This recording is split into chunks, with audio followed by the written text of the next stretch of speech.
Good morning and welcome to PW only IAS. स्वागत है आप सभी लोगों का हमारे करंट अफेयर्स के आज के इस सेशन में।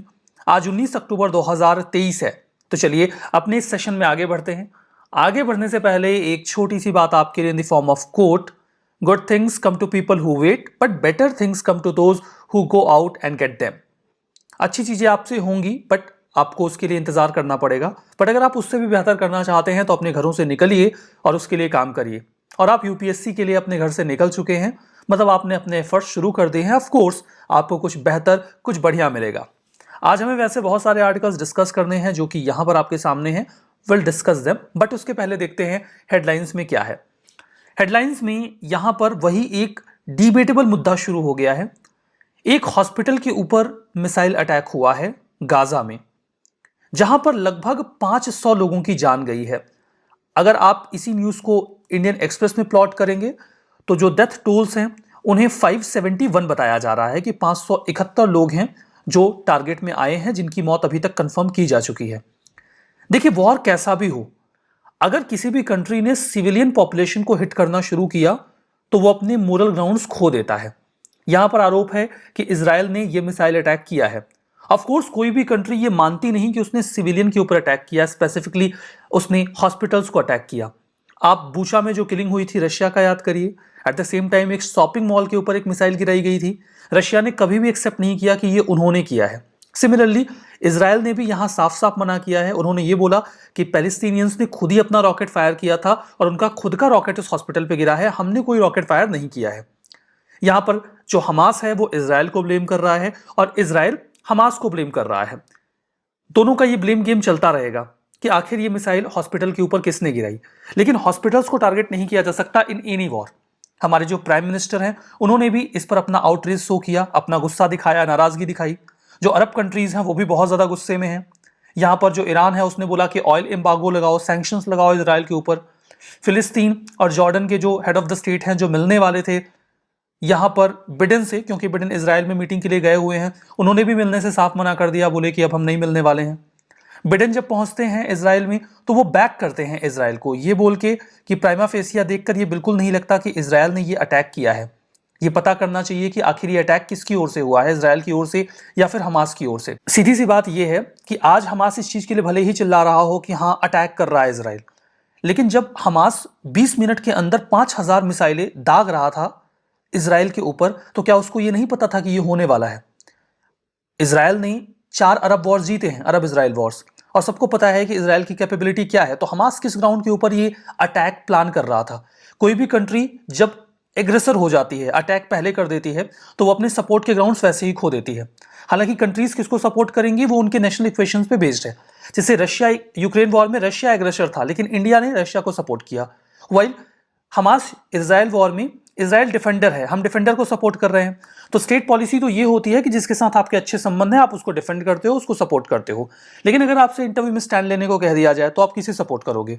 आपको सपोर्ट करना चाहिए ह्यूमंस को, इनोसेंट सिविलियंस को, जिनका इस वॉर से कोई लेना देना नहीं है, उन्हें जबरदस्ती घसीट लिया गया है और वो दोनों ही तरफ हैं। तो आपका जो ग्राउंड होना चाहिए सपोर्ट का, वो उन कॉमन लोगों के लिए होना चाहिए जो इस वॉर से सीवियरली अफेक्ट हो रहे हैं और एक्चुअली वो इस वॉर की पार्टी भी नहीं है। तो अगर कोई हॉस्पिटल में मर रहा है, कोई शहरों में अपनी अपार्टमेंट्स में मर रहा है, तो फिर आपका सपोर्ट उनके लिए होना चाहिए। और उसके बाद इंडिया का ऑफिशियल स्टैंड कुछ भी हो, लेकिन इंडिया सिविलियंस की किलिंग पर चुप नहीं रहेगा और वो इस बात को बिल्कुल कंडेम करेंगे, एफर्ट करेंगे कि सिविलियंस टारगेट ना किए जाएं। तो यहां पर ये पूरा मामला जो हॉस्पिटल पे अटैक किया गया है उसके बारे में बिल्कुल फ्रंट पेज पर है। ये द हिंदू में भी है, द इंडियन एक्सप्रेस में भी है, ठीक है। तो ये दोनों ही जगहों पर आपको मिलेगा। द हिंदू में यहां पर आर्टिकल ये है कि सरकार ने अभी 15,000 करोड़ रुपए एडिशनली खर्च करने का प्लान बना लिया है और ये सीधा दिख रहा है कि इलेक्शंस के पहले सरकार की तैयारी है। इसमें सबसे पहले तो जो गवर्नमेंट ऑफिशियल्स हैं उनका डियरनेस अलाउंस यानी कि महंगाई भत्ता 4% तक बढ़ा दिया गया है। इसके अलावा जो रेलवे के एम्प्लॉइज हैं उनके लिए भी जो additional you can say incentives हैं उनको प्लान किया गया है। तो यहां पर जो इन्फ्लेशन बढ़ा हुआ है उसी के बेसिस पर ये पूरे खर्चे सरकार प्लान कर रही है। एट द सेम टाइम जो एमएसपी है उसको भी सरकार ने इंक्रीज कर दिया है व्हीट के लिए 150 रुपीज। हालांकि इसको लेकर जो किसान हैं वो बहुत सेटिस्फाइड नहीं है, उनके हिसाब से इसे और बढ़ना चाहिए था। ये सेम आर्टिकल आपको इन जनरल मिलेगा द इंडियन एक्सप्रेस में भी यहाँ पे असेंबली पोल्स के पहले एमएसपीज को 5 रबी क्रॉप्स के लिए बढ़ा दिया गया है। तो ये आर्टिकल आपको द हिंदू में भी मिल रहा है, इंडियन एक्सप्रेस में भी मिल रहा है, और इसको हम डिटेल से डिस्कस करेंगे। Will discuss that in detail. अगर आप आगे बढ़ते हो तो यहाँ पर एक आर्टिकल आपको मिलता है पेज नंबर 12 पे। द हिंदू में आप जाओगे तो पेज 12 पे आपको ये आर्टिकल मिलेगा कि जो कमेटी बनाई गई थी इस बात को कंसीडर करने के लिए कि क्या विमेन की जो मैरिज की एज है उसको एक्सटेंड कर दिया जाए। अभी जो गर्ल्स हैं उनकी मैरिज की जो मिनिमम एज है वो 18 ईयर्स है, और इसे कंसीडर किया जा रहा है कि बढ़ा के 21 ईयर्स कर दिया जाए। तो जो कमेटी इसे कंसीडर कर रही है उसने और टाइम मांगा है, और अभी 3 महीने के लिए इस टाइम को एक्सटेंड कर दिया गया है। तो इस आर्टिकल को आइए डिटेल से डिस्कस करते हैं, और एक आर्टिकल आगे आपको और मिलेगा, उसे भी हम लोग डिस्कस करेंगे जो पेज नंबर 14 पे है। तो ये जो आर्टिकल है, जो पार्लियामेंट्री कमेटी है जो एक्चुअली में एक बिल को एग्जामिन कर रही है कि क्या वुमेन की मैरिज की एज को हम 18 से 21 कर दें, उन्होंने बोला कि भैया हमको 3 महीने का टाइम और दो, हम और बढ़िया तरीके से सोचेंगे विचारेंगे, उसके बाद डिसाइड करेंगे। अब देखो मामला ये है कि prohibition of child marriage amendment bill 2021 में प्रपोज किया गया, जिसमें इसे लोकसभा में इंट्रोड्यूस किया गया दिसंबर 2021 में, और जब लोकसभा में ये गया तो वहां पे इसको एक स्टैंडिंग कमेटी के पास भेज दिया गया। स्टैंडिंग कमेटी एक ऐसी कमेटी होती है जो एक पर्पस से बनाई जाती है। पर्पस खत्म, कमेटी खत्म। ये कमेटी बनाई गई on education, women, child and youth and sport. Panel ने मल्टीपल एक्सटेंशन रिसीव किए, बार बार बोलते हैं भैया हमको और टाइम दे दो, और टाइम दे दो, हम और बढ़िया तरीके से सोचेंगे विचारेंगे, और उसके बाद से ये टाइम मांगते रहे हैं। जो राज्यसभा के चेयरमैन है उन्होंने अभी हाल ही में 3 महीनों का और टाइम दे दिया है, बोला कि 24 जनवरी 2024 तक का टाइम ले लो और फाइनल करके बताओ कि विमेन के मैरिज की एज 18 से 21 करें कि ना करें। बिल के बारे में बात करें तो ये पैरिटी लाना चाहते हैं, जैसे कि जो मेन हैं या बॉयज़ हैं उनकी जो मिनिमम एज है मैरिज की वो 21 है, और जो गर्ल्स की 18 है वो उसको बढ़ा के 21 करना चाहते हैं। अगर ऐसा किया गया तो इसके पहले के सारे लॉज, कस्टम्स, प्रैक्टिसेस ओवरराइड हो जाएंगे जो मैरिज से एसोसिएटेड हैं। 1978 में जो वुमेन की मैरिज की एज है उसे बढ़ा के 16 से 18 किया गया था। अगर आप इतिहास उठा के खंगालना चाहो तो आपको बहुत पीछे जाना होगा, जैसे कि इंडिया में मिडिल एज में इस्लाम का डोमिनेंस था, इस्लामिक रूलर्स हुआ करते थे। तो इस्लाम में अगर कोई भी बच्ची अपनी प्यूबर्टी अटेन कर ले तो उसकी शादी वैलिड मानी जाती थी। फिर इंडियन पीनल कोड आया 1860 का, जहाँ पे ये कह दिया गया कि अगर बच्ची की उम्र 10 साल से कम है तो जो सेक्सुअल इंटरकोर्स है वो क्रिमिनल एक्टिविटी है, उसके लिए पनिश किया जाएगा।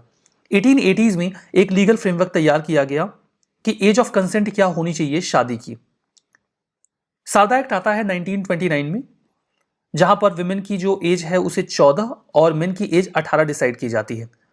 लेकिन उसके पहले एज ऑफ कंसेंट बिल 1827 में आता है, जहां पे रेप के प्रोविजंस को अमेंड किया गया और ये बोला गया कि अगर बच्ची की उम्र 12 साल से कम है तो उसके साथ किसी भी तरीके की सेक्सुअल एक्टिविटी इनवैलिड होगी, इलीगल होगी, और उसके लिए पनिश किया जाएगा। 1955 में हिंदू मैरिज एक्ट आता है, जहां पे ये कहा गया कि किसी भी ब्राइड की उम्र अगर विवाह हो रहा है तो 18 साल कम से कम होनी चाहिए, और ग्रूम की जो उम्र है यानी कि दूल्हे की उम्र कम से कम 21 साल होनी चाहिए। स्पेशल मैरिज एक्ट आता है 1954 में, और उसके बाद prohibition of child marriage act आता है 2006 में। दोनों में यही बात कही गई कि जो मिनिमम एज है गर्ल्स के लिए वो 18 साल होगी और बॉयज़ के लिए क्या होगी, 21 साल होगी। ठीक है, शुरुआत में देखो ये जो एज था हिंदू मैरिज एक्ट में तो 18 और 21 कर दिया गया, बाद में अमेंडमेंट वगैरह करके, पहले ये 16 था बाद में 18 कर दिया गया। तो राइट नाउ जो सिचुएशन है वो यही है कि गर्ल्स की एज 18 और बॉयज़ की 21 होनी चाहिए अगर वो शादी करना चाहते हैं तो prohibition of child marriage amendment bill 2021 में आया था, अब उसमें यही सारी बातें चल रही हैं। अगर ये अमेंडमेंट अप्रूव हो गया तो एक यूनिफॉर्मिटी देखने को मिल जाएगी। ठीक है, तो जो इंडियन क्रिश्चियन मैरिज एक्ट है 1872 का, Parsi marriage and divorce act है 1936 का, मुस्लिम पर्सनल लॉ शरीयत एप्लीकेशन एक्ट है 1937 का, स्पेशल मैरिज एक्ट है 1954 का, सब में बदलाव आएंगे। Hindu marriage act 1955, foreign marriage act 1969, तो इन सब में फिर आपको चेंजेस करने पड़ेंगे। तो अगर ये चेंजेस होते हैं तो इनका एक एक्सटेंसिव इंपैक्ट होगा। अब देखो ये पॉजिटिव है कि निगेटिव है। पॉजिटिव इस पर्सपेक्टिव से हो सकता है कि कई बार बच्चियों की शादी कर दी जाती है 18 साल जस्ट पूरा होने पे, और इसकी वजह से वो हायर एजुकेशन अवेल नहीं कर पाती, उनका मन होता है तब भी। अगर आपने उम्र बढ़ा के 21 कर दी तो उनके पास एजुकेशन के, ग्रोथ के ज़्यादा मौके होंगे। लेकिन कई सारी बच्चियां होती हैं जो 18 साल की उम्र में अपनी इच्छा से शादी करना चाहती हैं या अपना पार्टनर चूज करना चाहती हैं। अब अगर ऐसा कोई मामला आ गया तो 18 साल की उम्र में वो इनफ मैच्योर हो जाती हैं, लेकिन उन्हें अपना पार्टनर चूज करने की आज़ादी नहीं मिलेगी। और अगर वो किसी के साथ रहना भी चाहती हैं, शादी करना भी चाहती हैं, तो फैमिली वालों के पास एक लीगल ग्राउंड होगा कि वो ऐसा ना करने दें। तो इससे उनकी जो पर्सनल ऑटोनॉमी है, पर्सनल लिबर्टी है, वो लिमिट हो जाएगी।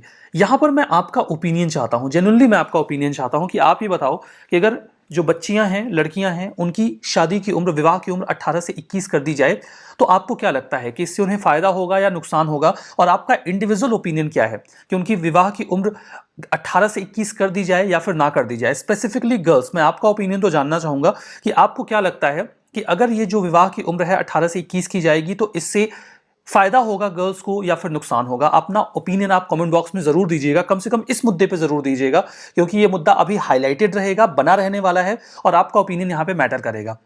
नेक्स्ट आर्टिकल पे चलते हैं। ये आर्टिकल आपको द हिंदू आप खंगालोगे तो पेज नंबर 14 पे मिल जाएगा। पेज 14 पर यह आर्टिकल दिया गया है कि सेंट्रल गवर्नमेंट ने जो एमएसपी है रबी क्रॉप्स के लिए उसको बढ़ा दिया है, लेकिन फार्मर्स खुश नहीं है। यहां पर 150 रुपए पर क्विंटल जो गेहूं है उसका एमएसपी बढ़ाया गया है, लेकिन फार्मर्स ऑर्गेनाइजेशन का ये बोलना है कि देखो जो इनपुट कॉस्ट है ना वो इससे ज्यादा बढ़ी है, तो जिस लिहाज से इनपुट कॉस्ट बढ़ी है उस हिसाब से सरकार ने एमएसपी नहीं बढ़ाया है। ठीक है, तो इस पूरे आर्टिकल को यहां पे आइए समझते हैं। तो असेंबली पोल्स आने वाले हैं, उसके पहले सरकार ने काफी सपोर्ट करना शुरू कर दिया है। हमने देखा कि 1500 करोड़ रुपए खर्च किए जा रहे हैं एडिशनल इंसेंटिव्स देने के लिए, इसके अलावा डियरनेस अलाउंसेस बढ़ाने के लिए। वहीं पर सरकार ने एमएसपी भी बढ़ा दिया। 150 रुपए गेहूं के लिए जब एमएसपी बढ़ाया गया 2024-25 मार्केटिंग सीजन के लिए, तो अब गेहूं के जो दाम है वो पर क्विंटल 2275 एमएसपी पे आ गए हैं। इसका मतलब कि 2275 तो सरकार आपको दे देगी, कुल मिला के 22 रुपए 75 पैसे पर केजी गेहूं उन्होंने खरीदने का मन बना लिया है। मार्केट रेट अब इससे ज्यादा रहेगा, इससे कम रहेगा तो फार्मर्स सरकार को बेचना पसंद करेंगे। तो एमएसपी क्या है? एमएसपी देखो वो मिनिमम प्राइस है जिसपे सरकार वादा करती है किसानों से कि हम आपका अनाज खरीद लेंगे। Cabinet committee on economic affairs ये डिसाइड करते हैं हर साल के लिए एमएसपी। रबी की क्रॉप्स 2024-25 के लिए एमएसपी को अभी हाल में एडवांस में अप्रूव कर दिया गया। व्हीट रबी की एक सबसे प्रमुख फसल है, यानी कि गेहूं। अक्टूबर से अप्रैल के बीच में गेहूं की फसल होती है। बहुत बड़ी आबादी में जो गेहूं है उसको लगाया जाता है, खेतों में लगाया जाता है, तो फिर इसके जो प्राइसेस हैं वो किसानों को अच्छे मिले, बहुत ज़रूरी होता है। अब यहाँ पे देखो एमएसपी की अगर हम बात करते हैं तो ये गारंटीड अमाउंट होता है। सरकार बोलती है कि देखो 22 रुपए 75 पैसे में तो गेहूं हम आपका खरीदेंगे, मतलब मार्केट में आप इससे ज्यादा मिले तो बेचो, ना मिले तो आओ हमारे पास, हम आपको पैसा देंगे। इससे फार्मर्स अश्योर हो जाते हैं कि चलो एक मिनिमम प्राइस हमको मिलेगा। ऐसा ना होगा कि हमने गेहूं उगाया, कोई खरीदने वाला नहीं और कोई अच्छे से दाम ना दे रहा, वो टमाटर की तरह 3 रुपए में आ जाए, वो ना हो। एमएसपी का ऑब्जेक्टिव यही है कि कम से कम किसानों को बेसिक अमाउंट तो मिले ही जो वो फसलें उगा रहे हैं। इससे क्रॉप डाइवर्सिफिकेशन का भी मौका मिलता है, क्योंकि फिर किसान उन फसलों को उगाएंगे ना जिसमें उनको अच्छा दाम मिलने वाला है, उनको उगाएंगे नहीं जिनके दाम फ्लक्चुएट करते हैं या फिर अच्छे दाम नहीं मिलते। तो सरकार 22 मैंडेटेड क्रॉप्स के ऊपर एमएसपी देती है, जिसमें 14 खरीफ की क्रॉप्स हैं, 6 रबी की और 2 कमर्शियल क्रॉप्स हैं। अभी खरीफ और रबी आपको समझ में आता है कि नहीं आता है? खरीफ देखो जो रेनी सीजन में क्रॉप्स होती हैं उन्हें बोलते हैं, बरसात के मौसम में जो फसलें लगाई जाती हैं उन्हें खरीफ की फसल कहा जाता है।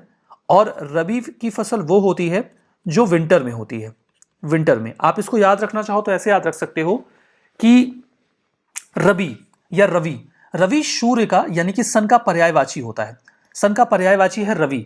तो रवि की यानी कि धूप की जरूरत आपको सबसे ज्यादा कब होती है? सर्दियों में, क्योंकि सर्दी में आप कांपते रहते हो, धूप मिल जाती है तो मजा आता है। तो चूंकि सूर्य का पर्यायवाची रबी होता है या रवि होता है, और रबी और धूप की जरूरत यानी कि रवि की जरूरत आपको सबसे ज्यादा विंटर में होती है, तो रबी की क्रॉप्स विंटर में होती हैं। खरीफ को आप ऐसे याद रखना, खरीफ मतलब खरपतवार, और खरपतवार सबसे ज्यादा कब होती है? जब बरसात होती है। तो रेनी सीजन में खरीफ की फसल होती है। और फिर एक आ जाती है जायद की फसल। तो जो जायद की फसल होती है वो एक्चुअली में आपकी होती है गर्मियों के मौसम में।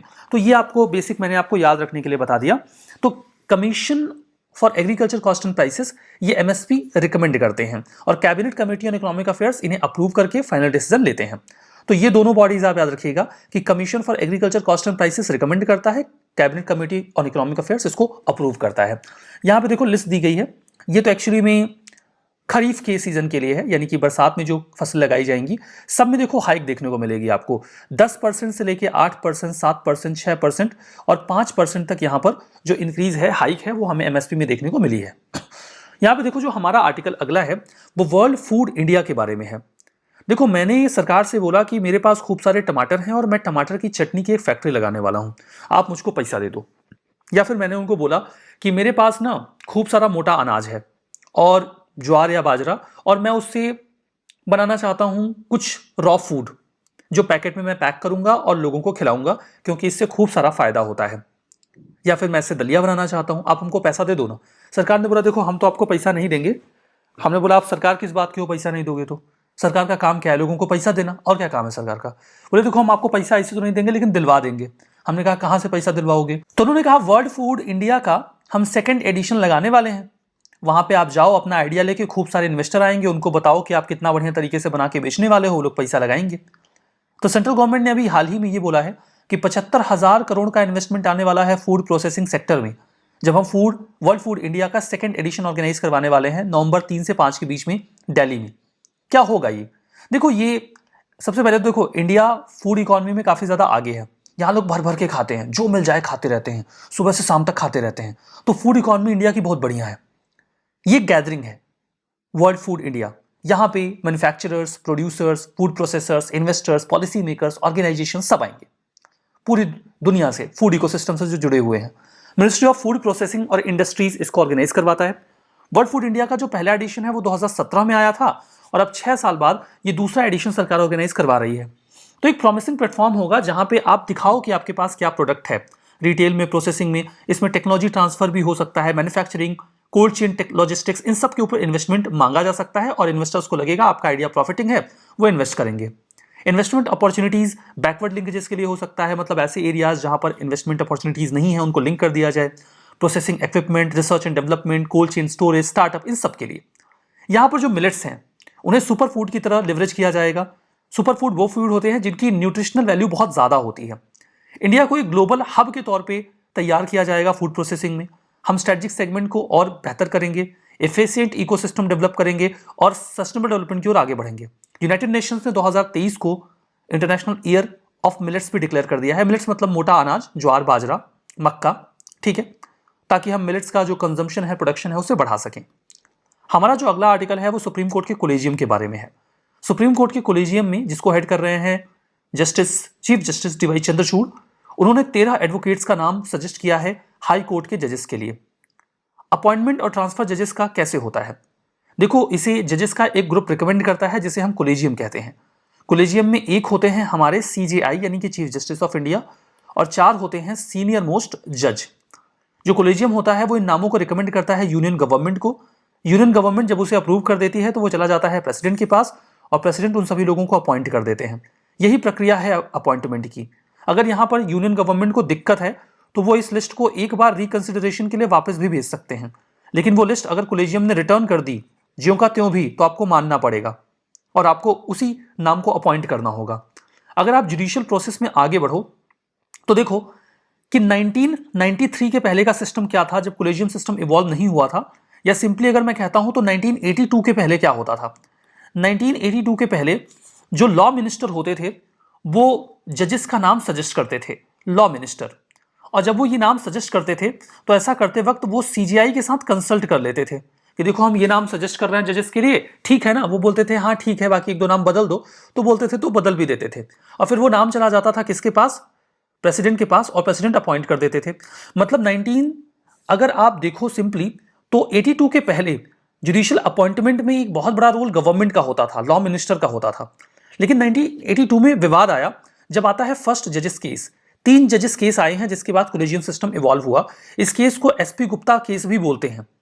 यहां पर मामला ये गया कि देखो अगर आप हमारा कॉन्स्टिट्यूशन उठाओ तो इसमें आपको आर्टिकल 142 क्लॉज 2 मिलेगा और आर्टिकल 217 क्लॉज 1 मिलेगा, जहां पे ये बोला गया है कि जो सुप्रीम कोर्ट के और हाई कोर्ट के जजेस हैं उनका जो अपॉइंटमेंट होगा वो प्रेसिडेंट करेंगे और प्रेसिडेंट ऐसा करते वक्त CJI के साथ कंसल्ट करेंगे। तो जो वर्ड इस्तेमाल किया गया है दैट इज कंसल्टेशन। अब जब फर्स्ट जजेस केस आया तो इसमें यही बात रेस की गई कि कंसल्टेशन का क्या मतलब है। मतलब आप चीफ जस्टिस ऑफ इंडिया से बोलोगे कि ये नामों की लिस्ट है, हम इनको अपॉइंट कर रहे हैं, तो ये कंसल्टेशन हो गया। अगर चीफ जस्टिस ऑफ इंडिया ने या कि CJI ने बोल दिया कि नहीं हमको ये नाम पसंद नहीं है, तो क्या सरकार इन नामों को रद्द कर देगी? क्या कंसल्टेशन का मतलब कंकरेंस है? क्या कंसल्ट करने का मतलब सहमति लेना है? जब इस मुद्दे के ऊपर SP गुप्ता केस को दिया गया, सौंपा गया, उन्होंने इसको जज किया तो 4-3 की मेजॉरिटी से जजमेंट आया कि नहीं, कंसल्टेशन का मतलब कंकरेंस नहीं है। मतलब यहां पर जो जजमेंट है वो CJI के फेवर में नहीं गया बल्कि गवर्नमेंट के फेवर में गया। मतलब CJI का मन हो या ना हो, अगर गवर्नमेंट ने लिस्ट तैयार की है तो गवर्नमेंट अपॉइंट करेगी और कोई कुछ नहीं करेगा। तो कंसल्टेशन इज नॉट कंकरेंस। लेकिन इसके बाद मामला आगे बढ़ा और सेकंड जजेस केस आया। जो सेकंड जजेस केस आया वो 1993 में आया और यहां पे सुप्रीम कोर्ट ने पलटी मार दी। सुप्रीम कोर्ट ने यह बोला कि देखो भैया, कंकरेंस का मतलब है या कंसल्टेशन का मतलब है कंकरेंस। अगर आप हमसे पूछ रहे हो तो हम जो बोल रहे हैं वो बात माननी पड़ेगी। मतलब आप सीजीआई से पूछ रहे हो नामों की लिस्ट, तो सीजीआई जब तक उसको अप्रूव नहीं करेंगे आप अपॉइंट नहीं करोगे। उन्होंने बोला कि जब कंकरेंस की बात हो रही है तो कंकरेंस खाली सीजीआई का नहीं माना जाएगा, खाली सहमति उनकी नहीं मानी जाएगी, बल्कि सीजीआई के साथ 2 सीनियर मोस्ट जज भी अपना अप्रूवल देंगे। तो ये बात तो हो गई। यहां पर एक छोटा सा कोलेजियम बना, मतलब सीजीआई और 2 सीनियर मोस्ट जज। ये फाइनल कोलेजियम तो नहीं था, लेकिन उसके 5 साल बाद 1998 में थर्ड जजेस केस आया, जहां पर final phase of collegium develop किया गया। उन्होंने बोला कि सीजीआई और 4 सीनियर मोस्ट जज, इन 5 लोगों का ग्रुप है जिसे आप कोलेजियम कहोगे। ये कोलेजियम नामों की लिस्ट तैयार करेगा। ये लिस्ट वो भेज देंगे सरकार के पास। सरकार को आपत्ति है तो वो मैक्सिमम एक बार रिकंसिडरेशन के लिए भेज सकते हैं, लेकिन अगर कोलेजियम ने उस लिस्ट को वापस रिटर्न कर दिया तो उन्हें उस नाम को अपॉइंट करना ही होगा। और उसके बाद से यही कोलेजियम जुडिशियल अपॉइंटमेंट्स करता आया है। सरकार ने इसमें इंटरवीन करने की कोशिश की और एनजेएसी एक्ट को इंट्रोड्यूस किया। जो एनजेएसी एक्ट था, इसे इंट्रोड्यूस किया गया 2014 में, जहां पे ये बोला गया कि 6 लोग होंगे जो मिलकर जुडिशियल अपॉइंटमेंट करेंगे। 3 होंगे सरकार की ओर से और 3 होंगे जुडिशरी की ओर से, और कम से कम 5 लोग जब तक अपनी सहमति नहीं देंगे अपॉइंटमेंट नहीं किया जाएगा। सीजीआई होंगे, 2 सुप्रीम कोर्ट के जज होंगे, 1 होंगे लॉ मिनिस्टर और 2 एमिनेंट पर्सन जिनको लॉ की जानकारी हो। तो 3 लोग सरकार की ओर से, 3 लोग जुडिशरी की ओर से। इसे इंप्लीमेंट करने से पहले सुप्रीम कोर्ट ने साफ साफ बोल दिया कि वो इसे एक्सेप्ट नहीं करेंगे, और इसके ऊपर उन्होंने जुडिशियल रिव्यू को इंप्लीमेंट करते हुए एनजेएसी को, नेशनल जुडिशियल अपॉइंटमेंट कमीशन को, नल एंड वॉइड कर दिया। तो यहां पर उन्होंने ये बोला कि आप रिकमेंडेशन दे दो, जो गड़बड़ी है हम सुधारेंगे, बट हम इसे नहीं मानेंगे। तो कोलेजियम का अपॉइंटमेंट का पूरा मॉडल मैंने आपको बता दिया कि मैक्सिमम एक बार ही सरकार रिटर्न कर सकती है। हमारा जो अगला आर्टिकल है वो इन्फेंटाइल हाइपोफॉस्फेटेसिया और निलेवेंपिक के बारे में है। ये एक्चुअली में 2 रेयर डिसीज हैं। ये रेयर डिसीज ऐसे डिसीज होती हैं जो बहुत कम लोगों को होती हैं। ये दोनों रेयर डिसीज जिनको हैं वो लोग एफोर्ड कर रहे हैं कि सरकार इसे national policy for rare disease में डाल दे। National policy for rare disease में डालने का क्या फायदा होगा, लेकिन उसके पहले रेयर डिसीज होती क्या है। देखो, कुछ बीमारियां तो बहुत कॉमन है, डेंगू, मलेरिया, कैंसर। चूंकि बीमारियां बहुत कॉमन है तो इनके ऊपर खूब सारा रिसर्च होता है और उसके बाद मेडिसिन को डेवलप किया जाता है। जो कंपनीज इसके लिए मेडिसिन बना लेती हैं उनको खूब फायदा होता है, क्योंकि बीमारियां बहुत ज्यादा होती हैं तो इनकी दवाइयां बिकती भी खूब हैं। इसीलिए इनकी दवाइयों के दाम भी लिमिटेड होते हैं, उतने नहीं बढ़ते। हालांकि कैंसर का ट्रीटमेंट अभी भी बहुत महंगा है। लेकिन कुछ बीमारियां होती हैं जो गिनती के लोगों को होती है, मतलब ऐसी बीमारियां जिनमें 10,000 की पॉपुलेशन में मेयरली 1 केस आता है। अब ऐसी बीमारियों के लिए दवाइयां बनाई नहीं जाती, क्योंकि जो कंपनी ये दवाई बनाएगी, रिसर्च और डेवलपमेंट में बहुत खर्चा आता है। तो पहली बात तो अगर वो रिसर्च और डेवलपमेंट में खूब सारा खर्चा करके इन दवाइयों को बना भी लें तो उन्हें खरीदने वाले लोगों की संख्या बहुत कम है, तो उन्हें प्रॉफिट नहीं होता। और मान लो अगर उन्होंने ऐसी दवाई बना भी दी तो वो इतनी ज्यादा एक्सपेंसिव होती है कि खरीदने वाला पर्सन उसे खरीद ही नहीं पाएगा। 20 लाख 50 लाख रुपए ट्रीटमेंट में लग रहे हैं, तो बहुत नुकसान होता है। जिनको ये रेयर डिसीजेज होती हैं उनको इसके लिए दवा तक नहीं मिल पाती। इन जनरली जेनेटिक बीमारियां होती हैं। सरकार इसके लिए एक पॉलिसी लेकर आई, national policy for rare disease. अब इसमें क्या होता है, सरकार ने national policy for rare disease को इंट्रोड्यूस किया, जिसमें रेयर डिसीज के पेशेंट्स को ट्रीट करने का प्लान बनाया गया। एफर्ट था कि हम इंडिजिनियस रिसर्च करेंगे ऐसी बीमारियों के ऊपर जिन पर कंपनियां रिसर्च नहीं करती। ट्रीटमेंट की कॉस्ट को घटाया जाएगा और अर्ली स्टेज पर इसके डिटेक्शन के एफर्ट किए जाएंगे। अगर कोई भी पर्सन रेयर डिसीज के ग्रुप 1 में आता है तो सरकार उसे अपनी ओर से 20 लाख रुपए देगी। एक अम्ब्रेला स्कीम है राष्ट्रीय आरोग्य निधि, उसके तहत, क्योंकि बहुत खर्चा होता है रेयर डिसीज का। अब यहां पे ये जो 2 रेयर डिसीज है उनकी बात करते हैं। इन्फेंटाइल हाइपोफॉस्फेटेसिया, ये एक जेनेटिक डिसीज है जिसमें कोई भी पेशेंट जो होता है उसके बोन्स और टीथ वो डीमिनरलाइज हो जाते हैं, कमजोर हो जाते हैं, उनके फ्रैक्चर होने का, टूटने का खतरा बहुत ज्यादा होता है। इसका कोई क्योर नहीं है हमारे पास, आप केवल सिम्टम से ट्रीट कर सकते हो। और एक दवा है जो बन रही है, 2024 तक में भी इसका ट्रायल शुरू हो जाए। नेमनपिक डिसीज जो है, इसमें ये एक मेटाबॉलिक डिसऑर्डर है, मतलब पाचन तंत्र बहुत ही ज्यादा खराब हो जाता है। जो लिपिड्स हमारी बॉडी में जनरेट होते हैं, जैसे कि फैटी मटेरियल, वैक्सेस, ऑयल्स या कोलेस्ट्रॉल, हमारी बॉडी में जो एंजाइम्स बनते हैं वो उसे तोड़ नहीं पाते, इसलिए वो पचते नहीं हैं और उनसे एनर्जी नहीं मिल पाती, तो शरीर बहुत कमजोर हो जाता है। तो ये जो बीमारियां हैं ये बहुत नुकसान पहुंचाती हैं पेशेंट्स को। हमारा जो अगला आर्टिकल है वो वायनाड में जो एक मंकी फीवर चल रहा है उसको प्रिवेंट करने को लेकर है। वहां के जो डिस्ट्रिक्ट कलेक्टर है उन्होंने बोला कि हम प्रिवेंटिव मेजर्स ले रहे हैं इस मंकी फीवर को कंट्रोल करने के लिए। जो मंकी फीवर है ये कैसनूर फॉरेस्ट डिसीज वायरस से होता है। इस वायरस का नाम ये रख दिया गया है, जेनेटिक डिसीज है, मतलब पहले जानवरों में होता है फिर इंसानों में आ जाता है। ये टिक जो किलनी होती है, अगर आप लोगों ने कभी भी गांव में जानवरों को देखा है तो मोटे मोटे कीड़े होते हैं जो शरीर पे लग जाते हैं जानवरों के, मवेशियों के, गाय भैंस के, कई बार बंदरों के भी, तो उनको टिक या किलनी बोलते हैं। वो इनको इन्फेक्ट कर देते हैं मंकी फीवर से, और फिर मंकी फीवर उनसे इंसानों में आ जाता है। 1957 में कर्नाटका में इसे डिटेक्ट किया गया था मंकीज में, जो कैसनूर फॉरेस्ट है वहां पे, और वहीं से इस वायरस का नाम भी दे दिया गया। 400 से 500 केस हर साल इंसानों में भी इसके आते हैं। तो ये जो KFDV वायरस है कुल मिला के, ये हार्ड टिक यानी कि हार्ड टिक सॉफ्ट टिक में डिवाइडेड होते हैं। ये किलनी की जो प्रजाति है टिक की, वो मंकीज को, रोडेंट और बर्ड्स को प्रभावित करता है, उसके बाद ये इंसानों में फैल जाते हैं। सिम्टम्स में सर्दी लगती है, हेडेक होगा, बॉडी एक होगा, फीवर हो जाता है 5 से 12 दिनों तक, और फर्टिलिटी रेट 30 से 5% है। 3 से 5% लोगों की जान भी चली जाती है। ट्रीटमेंट देखो, कोई स्पेसिफिक ट्रीटमेंट नहीं है, सिम्टम्स ही क्योर किए जाते हैं। और एक फॉर्मेलिन इनएक्टिवेटेड KFDV वैक्सीन है जो अभी अवेलेबल है, लेकिन कुछ ही एरियाज में इसको अप्लाई किया गया है। तो इस बीमारी को कंट्रोल करने के एफर्ट्स यहाँ पे किए जा रहे हैं। तो चलिए आपसे पूछता हूं मैं कुछ MCQs और questions supreme court of India की ऑटोनॉमी के बारे में। सुप्रीम कोर्ट के जजेस का अपॉइंटमेंट प्रेसिडेंट ऑफ इंडिया करते हैं चीफ जस्टिस ऑफ इंडिया से कंसल्ट करके। सुप्रीम कोर्ट के जजेस को chief justice of India he remove कर सकते हैं। जजेस की जो सैलरी होती है वो कंसोलिडेटेड फंड ऑफ इंडिया पे चार्ज होती है, और उस पर कोई वीटो नहीं हो सकता, वोट नहीं हो सकता, नॉट वीटो, वोट नहीं हो सकता, डिस्कशन हो सकता है, वोट नहीं हो सकता। सारे अपॉइंटमेंट्स जो ऑफिसर स्टाफ के सुप्रीम कोर्ट में होते हैं वो गवर्नमेंट करती है, लेकिन ऐसा करते वक्त चीफ जस्टिस ऑफ इंडिया से वो कंसल्ट करते हैं।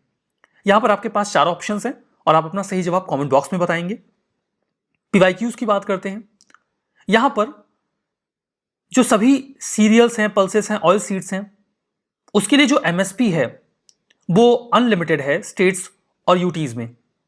सीरियल्स और पल्सेस के केस में जो MSP है वो स्टेट्स और यूटीज फिक्स करते हैं ऐसे लेवल पे जो कि मार्केट प्राइस में कभी उतना ऊपर जाएगा ही नहीं। बताइए दो में से कौन सा स्टेटमेंट सही है, कौन सा गलत है। जो कल मैंने आपसे क्वेश्चंस पूछे थे उनका जवाब आपको कमेंट बॉक्स में देना, जो आपने जो दिया था उसका आंसर आपको टेलीग्राम चैनल पे मेरे मिल जाएगा। वो टेलीग्राम चैनल का लिंक आपको यहां पे मिल जाएगा, जो एक पिन कमेंट होता है वहां पे। देखिए मैंने आप लोगों के लिए एक डिस्कशन ग्रुप भी बनवाया हुआ है टेलीग्राम पे, जिसका लिंक आपको वहीं पे डिस्क्रिप्शन बॉक्स में और जो पिन कमेंट है वहां पे मिल जाएगा। आप उस डिस्कशन ग्रुप को ज्वाइन कर सकते हैं। वहां पर जो MCQs वगैरह, क्वेश्चंस वगैरह जा रहे हैं, आप उन पर अपनी बातें भी रख सकते हैं। तो चलिए ये जो बातें हैं मैंने आपको यहाँ पे बता दी। और हाँ, वो जो मैरिज की एज इंप्रूव करने वाला मामला है उसे आप कमेंट में जरूर बताइएगा कि उस पर आपका क्या ओपिनियन है। स्पेसिफिकली गर्ल्स आप तो बिल्कुल मिस मत करिएगा, आपका ओपिनियन वैल्यूएबल होगा, एंड बॉयज एज वेल, आप भी अपना ओपिनियन बताइएगा। तो आज का सेशन यहीं पे रोकते हैं, मिलेंगे कल के सेशन में, तब तक के लिए बहुत बहुत धन्यवाद।